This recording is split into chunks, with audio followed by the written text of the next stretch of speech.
I'm Nick Terzo, and you are listening to The Radical. My guest this week hails from our neighbor to the north, Canada. Having transitioned from an artist career to a songwriter and producer career, she has contributed to huge hits by artists such as BTS, Benee, and David Guetta. Jenna Andrews joins me to discuss songwriting, modern A&R, being an entrepreneur, and her own show, The Green Room, which focuses on mental health in the artist community. Coming up, my conversation with Jenna Andrews.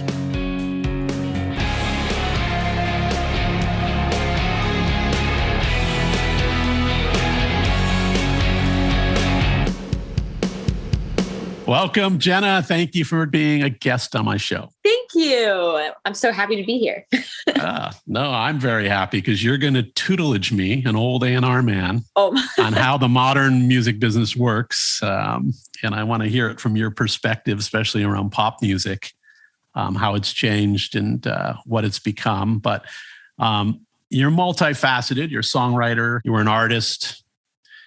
You're an entrepreneur with a publishing company. You do some A&R for my friend Barry Weiss at Record. And, you know, I do want to get to the point where we talk about the Green Room too and the initiative around that, because I think that's really an important piece of what you're doing currently. Thank you. So I can't wait to get to that part. But kind of like studying you a little bit, like I did over the weekend. Oh, love that. I got a sense, you definitely knew your path even as a teenager, and you were surprisingly committed at an early age to know this was where you belonged. Yeah, I mean, it's even before that, honestly. Like when I was probably 5 or 6. It's funny. I know a lot of kids have that similar story, but I got like a little, piano and taught myself how to play a bunch of songs. And my parents were like, "Oh my God, my kid is musical," and it's like, it's funny, I think for my parents, particularly just because they didn't come from musicians and they're not musicians themselves. So I think to have a kid that is musical was very shocking for them, because they were like, "Wait, we didn't expect this." So I think that from that point, and they're not they never were the type of parents that wanted to pressure me to do something, but it was just always very in me. So I think from that, moment on, that's all I wanted to do as a kid. I didn't want a social life. I didn't want to have, I didn't want normal things that kids wanted. I just wanted to be in music, Were they able to, look, you said they're not really in that zone. Were they able to be supportive and guide you and kind of get you where you needed to go? Or was that your self-education? No, they were 100%. No, what I mean by that is no, they absolutely were able to guide me, and they were super supportive, always the most supportive. I just don't think they ever were the type of parents that were pressuring me to do, because, sometimes stage parents. Yeah, that's what I mean. Exactly. Sometimes it's you can be talented or be able to have, if I loved music and they saw that I had that ability, and maybe I didn't want to do it as you know what I mean? If I wanted just to be a kid, some parents would be like, "No, you're going to act or singing classes every day." They weren't like that, but I wanted to do that. So they supported that. That's awesome. So awesome. And when did the artist career is initially the path you chose. Yeah. Or it chose you. It did choose me. I love that. It chose me. Yeah, for sure. And when did you have your first record deal by? Okay. So I was, I actually got signed to my first production deal when I was 18. It was essentially a record deal. That was I ended up signing to, Island Def Jam when I was 22. But the production deal counted as a record deal just because that was my first experience making a record, Did it come out? No. Just in case you wanted to know, it did not come out. And was streaming at that point important? Was there a way to release tracks anyway, even if it didn't come out? No, that's the thing. It was right before the the whole streaming era started. I mean, to be honest, I was discovered on MySpace. Yes, it sounds like, oh, wow. Yeah. So it's always like such a dinosaur thing to say, but it's true. So, I mean, funny enough, that's how Chris Smith actually, that's how he found me. That's how, like, so many managers reached out, so many, label people. And, I'm from Calgary, Canada. So the first place that I moved when people started reaching out was to Vancouver. So that was like, I lived there for like a year, and then, signed the production deal there. And then it was like 2 or 3 years later, I ended up moving to Toronto. Got it. Was the ecosystem in Vancouver, large enough? I mean, there's a lot of great studios and producers who were there back in the rock day. What was it like when you were there? No. It was totally like, for where I was, I think it was perfect. I mean, there was, it was a Canadian music scene, but in some ways I feel really grateful. In every way, actually, feel grateful for that experience, and also just growing up in the Canadian music scene, just because I think that there is definitely less, like, it's weird. It's like it's almost like there's less competition when you grow up in Canada. It's like you just make music because you want to, and there's just like this feeling of like, oh, I'm in my own little hub and I'm going to make music, and I just want to make the best music I can. Whereas I found living in the US sometimes is like, or I mean, in particular, New York or LA, it's there's so much competition. So sometimes that can be distracting on actually making music and making music for the right reasons. Do you know what I mean? So I find that, like, beyond the ecosystem of just like you said, having the right opportunities and having, the right producers, the right artist connections, or the right songwriter, whatever there may be. I think beyond that, there was just a sense of there was no like peripheral things happening that were distracting me, which I think were great. It was amazing. It's such a blessing to be able to get to where I'm at now. Does that make sense? That makes sense. I was just thinking with the governments of Canada having like a little bit more of support around the arts, that maybe there's like an advantage there. And so more people kind of tried to get into it because of that, whatever stipends or whatever was around that program. Oh my God, of course. I mean, the CanCon thing, that's huge. It's like, it's like you're guaranteed to be playing on the radio if you're Canadian. It's like genius. It's like, I love it. Still like that. I mean, you can, if I write a song with another Canadian here, it's like that song is guaranteed to be played on the radio in Canada. And then also the grants that they give you for videos. I mean, it's amazing. Right. That's pretty incredible. That's really the way to go. We don't do that here. I know. It really is so cool. Like, you can get grants for anything, like photo shoots, videos, and it's amazing that you can get that exposure. You know what I mean? Like, I think, go Canada. So were you signed to like a major then? Or were you signed to an independent? And for how long did you pursue the artist career part? Yeah. So I was signed then in Vancouver. I was signed to the production deal, which was an independent. And then when I moved to Toronto and started working with Chris Smith, I signed to Island Def Jam. And yeah, in both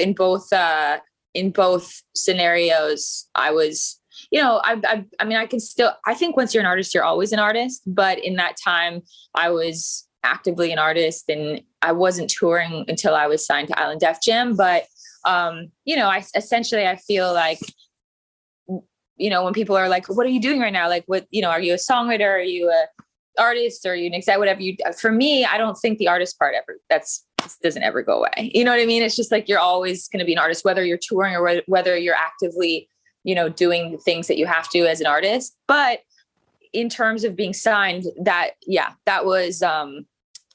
was basically like 2 years. I had the deal in Vancouver when I moved to Toronto, signed to Island Def Jam, and I was there for 7 years.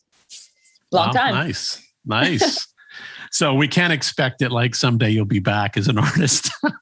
Did you say I'm going to take a bet on that. No, you have to. I'm going to be. I'm actually like thinking about making another record. There you go.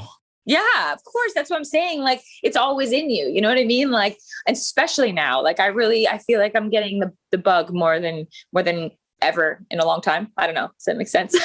Yeah.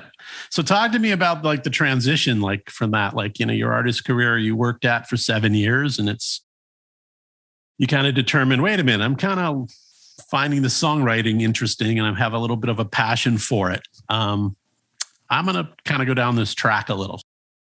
Well, okay. So going back to like my experience on, you know, when I was signed to Island, what's interesting is because I was right on like the brink of when, you know, streaming really started and with Spotify and stuff. Like I was signed in a time that like you made 500 songs and nothing came out, which is crazy. That just doesn't happen anymore, you know, ever. That would never happen. It's like, you know, it wasn't like the TikTok era where you just test songs for your fans or whatever it is. It was basically not allowed. You couldn't even like really do that, you know, like tease your songs or anything. So for me, I would sit there on my hard drive, like a million songs. And I just felt like it just felt like it was sucking the creative, like love or soul out of me. Right. So it's like, you're signed for like, I basically put out one EP and one single in 7 years. And so when I left the label, I think for me, the thing about wanting to be a songwriter and experience that in the side of not having it be for me all the time is to actually just have my music come out. I was like, oh, well, this is great. I'm working with an artist and actually can have their songs come out. I'm in. So that's essentially why I think I really wanted to do that in the beginning. And then it just, as life does, sometimes it just takes you down a path that's supposed to be. And it just ended up being like, okay, yes, this is your path. We love this for you. That's awesome. That's the universe. It works in mysterious ways, doesn't it? It really does. And like, if you talk to me about I'm like all about this. Like, I completely feel like the universe is like, it's almost like we only have so much control. You know what I mean? Because our fate is already our fate is decided is whether or not which path that we pick to go. Like, this is so funny, but I'm just going to say, like, there's like, you know, that movie Sliding Doors. Did you ever see that movie with, I didn't see it though. Okay. But you know about it. You've heard about it. Okay. So I think in life, your fate will always give you those like decisions. Right. And so you'll go down whatever the path is. So you may do the wrong decision, but it will end up taking you back to the decision you were supposed to be on. So that's when you go down, you can go down the wrong path and things will happen. It won't work out to somehow bring you back to the path that you were supposed to be on. That's what I think. Right. And have you seen in action, are any people from like your artist career, did they kind of plug back in later, 7 or 8 years down the road or 10 years down the road and like influence what you're doing? Like, wait a minute, look how that came back full circle. Wait, do you know this? Do you know, is this like, you really don't? Oh my God. I don't know this. Oh my God, this is crazy. So it's one of my favorite questions because I like connecting dots. So, okay. Well, these dots are Barry Weiss, because basically so LA Reid signed me. Right. And then he went to Epic, like probably 4 or 5 years into me being signed there. And then Barry Weiss came and was the head of my label. So I had to, you know, it's like, as it is, I guess, as a new artist, when you haven't broken on a label, the new guy comes in and you have to come in and do your whole thing. Like, are we going to drop this person? Are we going to keep her on the label, whatever it is, or keep them on the label? So I remember the day that I went in with my guitar and I was like, had to play him, you know, the days of like showcases and stuff. So I went in and like played him a couple songs, and it's so funny to know him in that time. It's just so crazy. So anyway, I played him a couple songs, ended up staying on the label for a couple more years, made an EP. And then fast forward probably like 5 or 6 years, Barry comes into my life again and asks me, when he started records, he asked if I wanted to write with Noah Cyrus. And that's how and it was just such a full circle thing. And in fact, really funny because he's the one that dropped me. So hilarious that I ended up working with him later, but it's all love. But he asked me to work with Noah Cyrus, and that was just, you know, it was, we connected right away and ended up, you know, the rest is history. Ended up working for years, I helped develop her and all those things. And then he ended up signing her to records. And then we ended up doing just a couple other projects. And he was like, do you want to be a consultant? And I never even thought it's actually interesting because as an artist, I remember thinking like, I could never be an A&R. There's no way, like I'll never be an A&R. And then here I am. I'm an A&R. Like it was so weird. But for me, it wasn't even like, I'm not like a titles person or a box person. I'm always like, okay, I love development and I still do. So I love being a part of the process. So to me, I looked at like the A&R thing as almost like the Quincy Jones method. You know what I mean? Like being able to like really be a partner rather than like, a creative partner to an artist. And that was something that I really always instinctively enjoyed. So that's how that all started. But yeah, that's how Barry came back in my life. So crazy. Yeah, I think, my experience as an A&R person, I think, there's two schools of thought on it. And I think a lot of people group everyone together. And I don't think a lot of times, maybe artists understand what an A&R guy is doing inside of that organization, and how much abuse we take to protect the artist and kind of do the right thing. And it may have changed, you know what I mean? When I was doing it, that was kind of important to do. So, advocating for the artist always. And sometimes that has repercussions negatively, as an employee of an organization. But oh my God. I mean, it has not changed. And you know what? One thing that I find in terms of advocating for the artists in that situation, not only does it affect you in that way, how you just said it, but it also can affect your relationship with the artist, because as much as you're trying to like defend them or help them like achieve the goal, sometimes you just can't. You have to sort of be the middleman and be able to come up with something that both parties are good with, and and essentially, especially for me as a creative, right, as somebody who is art first, sometimes the artist's favorite song will be my favorite song, but the label won't agree, right? So it's kind of like, how do you sell that? And then if you don't sell that and you come back to the artist and say, okay, you can't put out your favorite song, how does that not ruin your relationship with the artist? And then for me, I was like, that was something that almost made me feel like I was selling out. You know what I mean? It was like that was really, really, that was one of the most challenging parts, just because I got in it as somebody who wants to be that creative partner and somebody that's like, just loves music so much and wants that warm, fuzzy thing. And I feel like that started to like go away more and more, just because you have to be that person, as you said. And it's not always so easy to like make middle ground.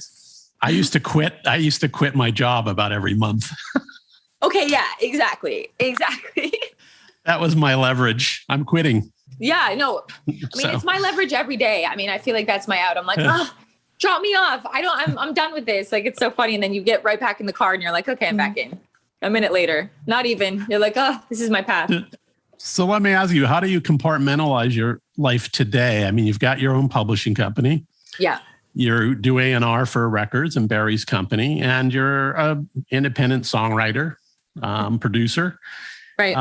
How do you determine? I mean, does every project filter into your life, or do some, they're in this column, some are in this column, some are in this column?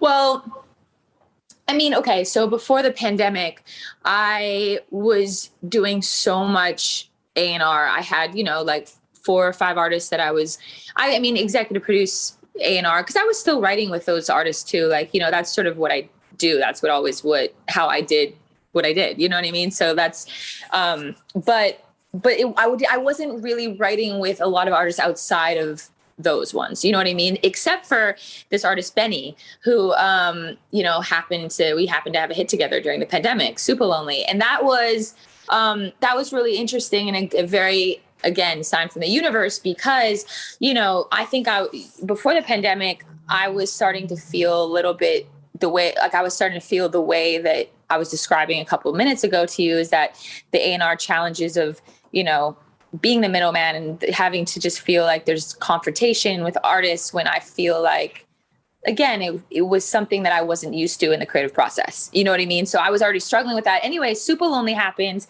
And I think that at that point, it sort of was that moment where I'm like, okay, I'm ready for a change, I think, and to go back to sort of how it was before I sort of took this role as like a quote unquote A&R, right? So for me, I stopped doing most A&R things, but in terms of like the consultancy, I still work with Barry. I have one artist that I do with Barry that I just the executive produce. So sort of changed the role, and just focused on writing more. And I do still have, I have this one girl, Tove Sturk from Sweden, that I do with Barry still. And I have a couple other artists that I developed very new development stuff, again, as an executive producer, but way less. And also I'm able to define the role a little better now, just because I'm so aware of how A&R works, that I think that now in executive producing, it's like you can work alongside an A&R at a label, which is actually I love that process. It's perfect because you can, especially if you find somebody that you work well with, I think it's just something that makes a lot more sense for me. So I'm able to compartmentalize, sorry for my long drawn out response, but I'm able to compartmentalize because I feel like that was one of the decisions that helped me make, is to be like, okay, I want to focus more time on being able to write with more artists and being able to really like capitalize on this moment when Super Only happened. But of course I still wanted to work with Barry. So I was just like, okay, how can we do this? And then that's what we came to. So it's good. I mean, to have one artist with him, to still be able to have, our relationship, and then to be able to, just be doing sessions every day is great. So do you have a special,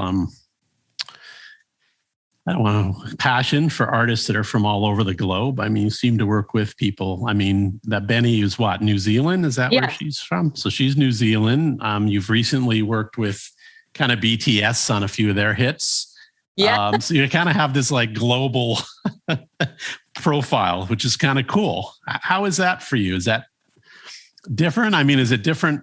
I mean, look, in the New Zealand case with Benee, native English is native, somewhat native. And on BTS, I mean, is that harder where they had to kind of start singing fully in English? I mean, you were able to help them on that path? I mean, it's really interesting. Some people have been saying that too, the global thing. I'm like, really funny, because I feel like I never thought of myself as that, I'm the global songwriter, but I think that it's really interesting for me to be in that position, just because I think maybe I don't really know what it is. I mean, essentially, I guess I'm Canadian. I'm not even from the US, so I think maybe that's where it all started. But in terms of BTS, yeah, I mean that was just such. I'm so grateful for that, to be able to be a part of that. Especially when I was first introduced to them, and vocal producing Dynamite was the first time that I really got to work with them. And that was obviously the first English song. And during a pandemic, that was really in the midst of it, right? That was like August 2020, or no, probably would have been when I was working on it, like June or July. But I mean, it's just they're so massive and they're so amazing, and everything they do is like incredible. I mean, it's just their videos, it's just amazing to see what they do, and to be a part of helping them make their first English song was so fun. You know what I mean? I love working with bands because I love harmonies. So for me, like the arrangements and being able to really like listen to their tones and which tone should go where, and like the story arc of a song, with a band when there's 7 members is really fun. Like, it's so fun. It's like a puzzle. So yeah. Do they harmonize? Do they sing together normally outside of COVID, or do they each do individual tracks and then someone like you pieces together kind of what fits together, what works? Well, for Dynamite, or like all the songs that I was a part of, they did them separate. And then but of course, like in terms of like, if there was a part that was intentional harmonies, it would be intentional. I wouldn't be like, they wouldn't sing something and I wouldn't be like, oh, this accidentally works. Like it was something that was definitely planned, like we would make,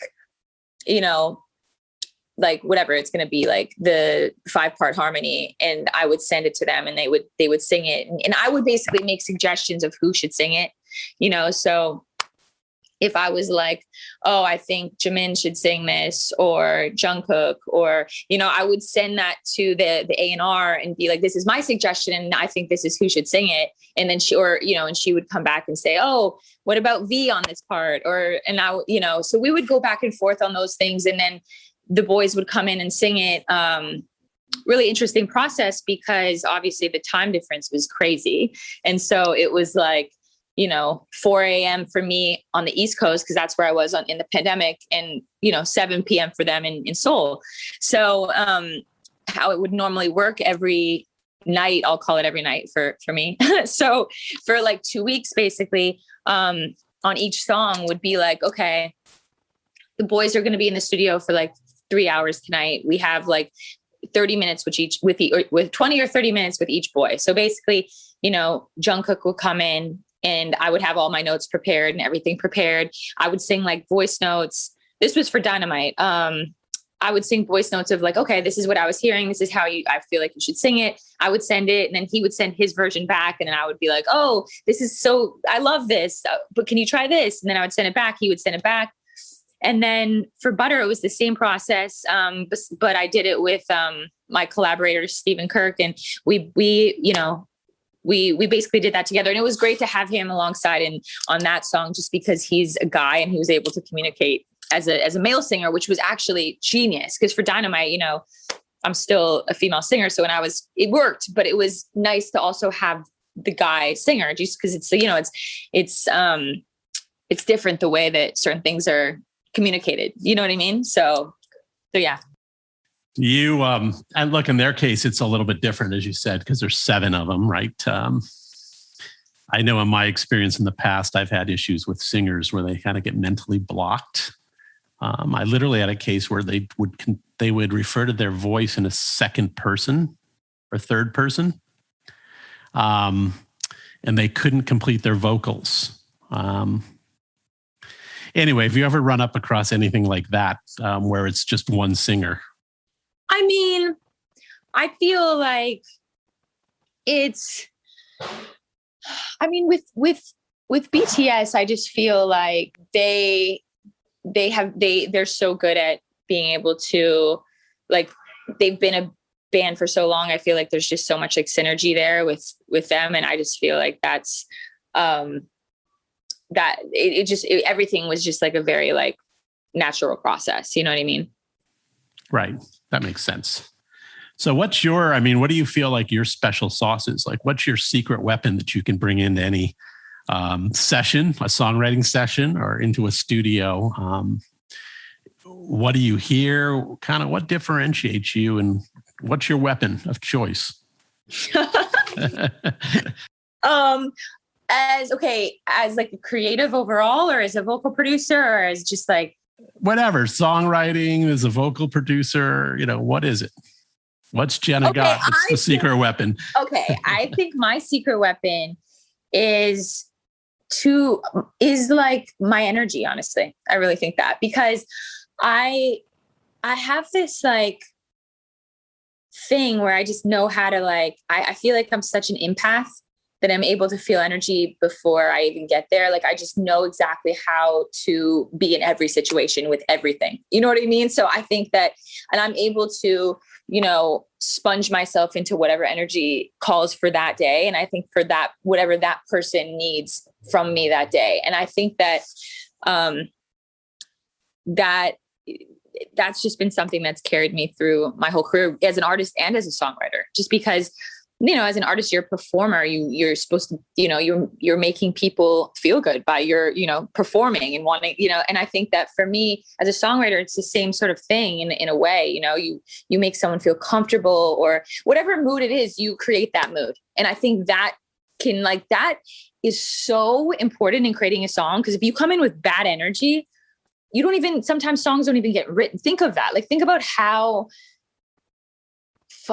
important that is. Like, any single thing can interrupt a vibe and nothing will get done that day. Like, that's something that's so nuts. Like, and I've watched it happen. Like, when a studio can just feel so stale, like nobody can even feel inspired. So if you're inviting this energy in a room where everyone feels super elevated and super inspired, it's amazing. The best song can be created from that. No, that's a super legit superpower. So. I really think it is. It really is. In fact, I'll tell you like a funny thing that I've been doing recently. So I always feel like I'm such like a person of, I like manifesting all the time and just all this stuff that we're talking about. So I, every like couple weeks, I get my nails done and it's like a Pinterest board, and everything that I want to feel for those 2 weeks, I put on my nails. So like right now they say like, be happy, or like, don't be normal, things like that. And I feel like it's like the same thing as getting a tattoo. If you put it on yourself, it's a daily reminder to think that way. And I'm always about that. Like it's whenever I see, like, you know, the like 11/11, 12/12, 1/11, I take a screenshot so I can look at it. Cause to me, the photo like makes the manifestation like happen more. Cause you're just, you know what I mean? It's visual. Right. That's awesome. Let's talk about the natural extension of your empath superpower. And that's a show you do called The Green Room. Yeah. I don't know if I'd call it a podcast. It could be a podcast. It's a show. I watched some of them over the weekend. You know, my initial thought was, oh, geez, I'm going to get into this to be some kind of psychological babble of some sort. And I'm just going to get an overview of what Jen is doing here. And then literally 55 minutes later, I'm still listening to each one of them. It's like, oh, that's interesting. So you're totally doing really good work there, because you hooked me in. It was like my whole weekend got hooked into them. So no way. Are you serious? Yeah. I listened to the one you did with Jack Kays and with Steve Shaw, Dr. Steve Shaw. Yeah. And I mean, I thought Jack was like, whoa, he's being completely transparent here. I mean, I'm very curious. And then I listened to another one with, was it Dr. Lynn Ianni? Is that her name? Yeah, exactly. And Louisa Johnson. And it was fantastic. I listened to the whole thing, each one of those. Oh my God. I love that you did. Thank you so much. That's yeah, I mean, so I started doing The Green Room because of, that very thing is that I feel like music has always been such a form of therapy, and maybe before I even knew it, you know, for me, because of the energy thing, and also just because of, I go in so open to sessions, right? And if somebody asks me something, I can say the most personal detail about my life. And a lot of times, you know, people are like, oh my God, are you sure you're comfortable talking about that? But for me, I'm like, of course, like I always think like, in a songwriting session, anything is like, it's like, you could say anything and you're in a safe environment, in my opinion. You know, it's like speaking to the universe. I really think it's important if you're making music to be super open. And I think in that sense, it's always cathartic when you make a song that really helps you through whatever moment you're going through. Honestly, for good and for bad. So it's been like that writing with so many artists and songwriters that I've worked with, and they feel very similar. And especially when creatives are like me and they can, you know, open up about things they're going through. And I'm just like, how cool would it be to have a show like this where one, it shows, like if I have like someone like Jack or Louisa, like their fans get to know that they're human, you know, and why they go through certain things. You know, for Louisa, she was on the X Factor and, you know, basically ended up getting a complex from it, you know? And so that, I think that's a really interesting learning lesson for a lot of artists now trying to do those same sort of things, you know, whether it's American Idol or The Voice or anything. It could even represent being signed like I was, and feeling like you have to, and especially as a female too, it's like you have to say yes to things that you really want to say no to, just because you feel like an opportunity might be taken away from you, right?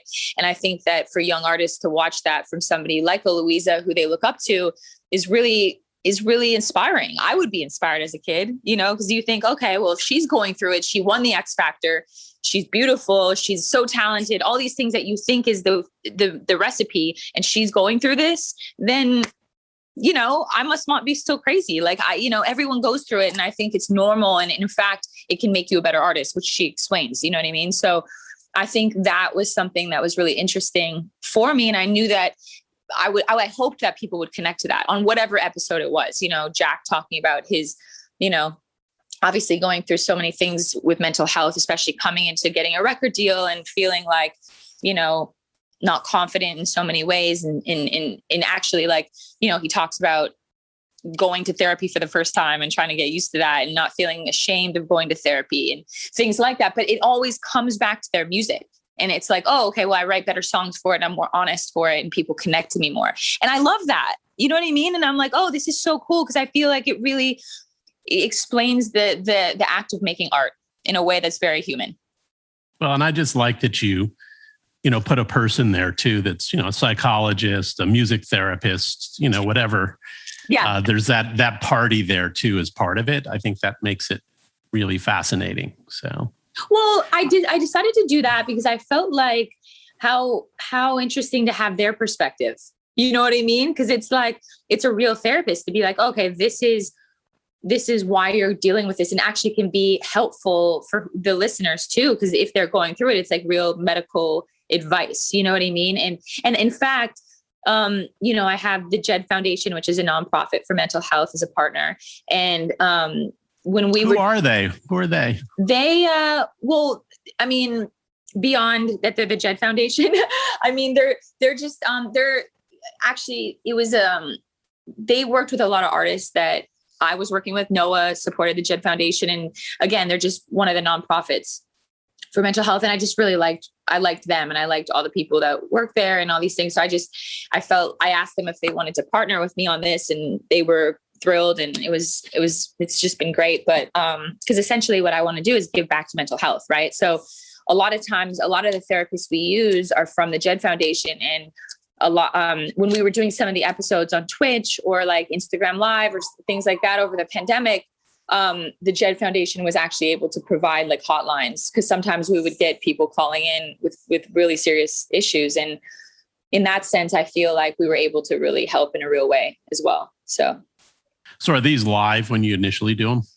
They were in the beginning. Yeah, they were. So I was doing them. I mean, so again, because it's the pandemic, I did them in so many different ways. Like, you know, the Twitch thing, IG Live. I used this rodeo on YouTube when I did the episode with Olivia O'Brien. And then recently, since like, you know, we can be back in person to some extent now, I've done a couple episodes where I've pre-taped them, which is going to be interesting because like it's been the live aspect was really cool, just because it's like you can, you know, speak to the fans and also just people listening in that need help. So I think it was a very interesting way to do it. But the pre-tape could be cool too, because I'm still trying to figure out how, when I release it, maybe I do some sort of thing where, you know, there can be an hour of chatting or something on Twitch before the release of the episode. But the in-person ones are really great. I feel like I got a totally different thing out of it because, you know, I've been doing it for a year on Zoom. So, or, you know, not in person. So I just did an episode with JoJo and Sam Fisher separately, but those are the ones that I've recently done in person. Yeah.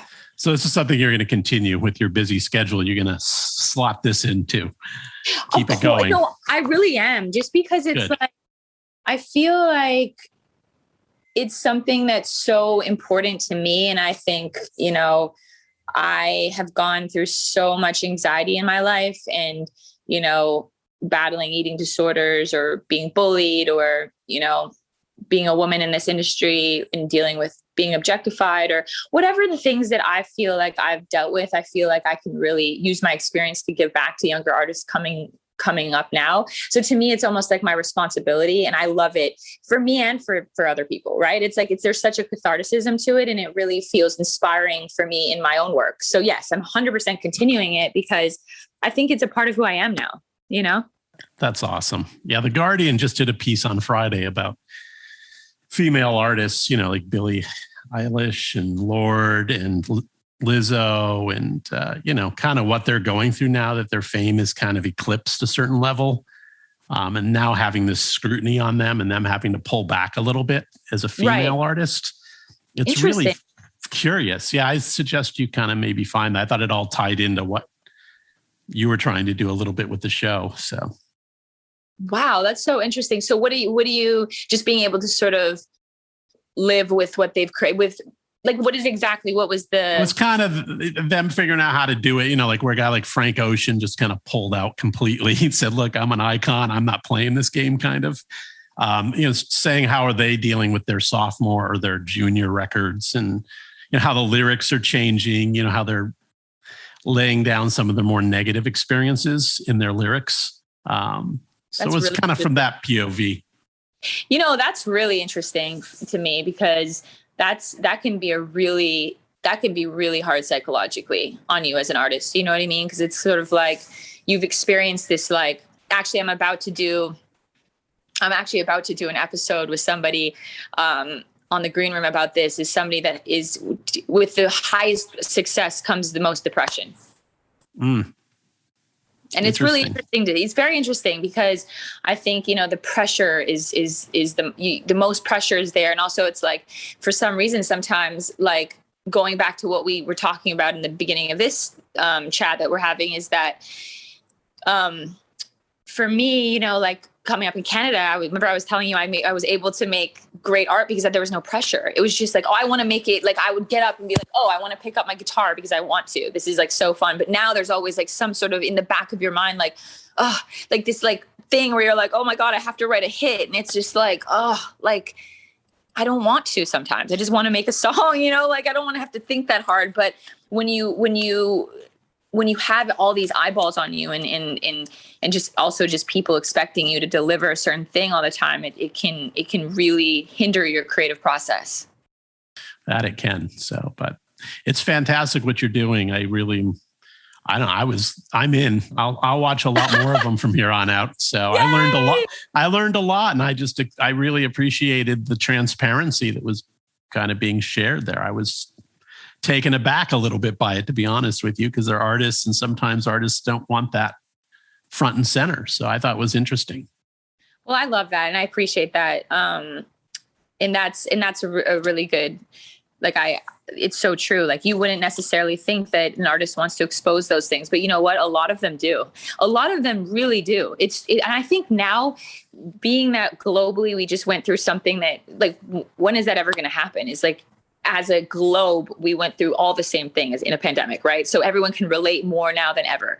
So I think that it's given a lot of people, in my opinion, humility. I don't know what you think, but I think there's a definite sense of humility with people that I'm around. And I think that because of that, more now than ever, people are able to feel less shame in talking about whatever they may be going through. Because it's kind of like, okay, like, it's almost like, we almost saw the world end. So why can't I say this now? There's no, like, what's the point of not saying all these things that you won't have been wanting to get off your chest? Because I think there's a sense of that, right? It's like, I know I'm taking it maybe too far, but like, by saying, okay, I could wake up tomorrow and the world could end, and then I wasn't able to say everything I wanted to say. It's almost that feeling where you're like, okay, who cares? At this point, I might as well say it. Like, if I'm not going to say it now, then when will I ever do it? So I think, honestly, I think that's part of it too. I think artists more now are just like, of course, I want to tell my story. Yeah, I think there's two sets of things that came out of the pandemic, and one is more self-awareness in some level and humility, as you spoke of, but then I think there's the angry side of people that came out. It's just completely unleashed, which is frightening in a way. So. Well, it's frightening, but what's interesting? It kind of ties back into the same thing. I think, yes, there's humility, but I think the aggressiveness, and which is super scary, and you're right. But I think the reason is maybe that could have been living in people before, and now this is just bringing out everything that's really been inside. I think that's exactly what my point is. Yeah, I'm not. If that's a good thing, and at all, it's definitely super scary. But I think that whatever beast was living inside of you before that you were keeping locked down is coming out right now. I agree. Is it a pretty beast or a who knows? Absolutely. Well, listen, thank you for your time. Congratulations on all your success. And thanks for giving back with the Green Room. I think that's a really impressive initiative on your part. Thank you so much. I really appreciated this. This is so fun. And I love, that you and Claire go way back and all these things too, because I love her. She's just amazing. Stay healthy, and I hope to meet you in person at one point. Oh, you too. All right. All right. Thanks, Jenna. Bye. Thank you for listening. This show originates from the podcast capital, Austin, Texas. My producer is Sean O'Neill. Visit theradicalpod.com for updates and even some merchandise. Also, please subscribe at Apple, Spotify, Stitcher, or wherever you listen to your podcasts. And I also ask that you please share episodes with your friends so we can continue to grow our community. See you all again next Friday.